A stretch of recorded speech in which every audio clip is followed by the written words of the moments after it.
all in lebih kurang 10 orang dah pesakit-pesakit yang datang, dan bila kita check dia orang positif COVID. Baru je tadi jumpa lagi pasien COVID. Minggu ni je dah kita dah jumpa dah lebih kurang macam all in lebih kurang 10 orang dah pesakit-pesakit yang datang, dan bila kita check dia orang positif COVID.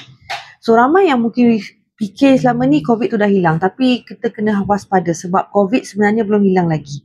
Tapi isunya sekarang majority of yang datang dengan simptom yang sangat mild, mungkin sakit tekak je, mungkin batuk-batuk sikit je, ataupun very mild fever macam tu je. Tapi ala-ala bila kita check je COVID, sebab takut simptom-simptom ni dah berlaku dan kita dah tengok ada a few cases juga, then turn out jadi positif.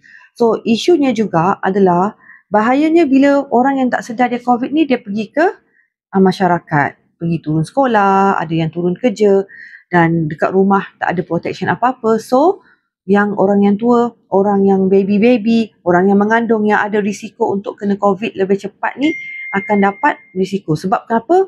Walaupun sebelum ni kita dah ada booster, tapi dah berapa tahun dah kan?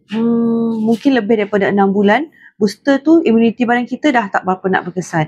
So kita memang saya ada peluang juga untuk dapat COVID juga. So apa yang saya cadangkan, bila korang rasa ada simptom-simptom walaupun very mild, and then tiba-tiba a few yang dekat sekeliling pun ada masalah yang sama, why don't datang jumpa kita test. Okay, sebab kita tak nak benda ni berluasa dan nanti kita takut ada apa-apa kematian disebabkan COVID pula dekat Bintulu. Alright, so boleh jumpa kami, bagi kami peluang untuk bantu anda. Okay, Assalamualaikum.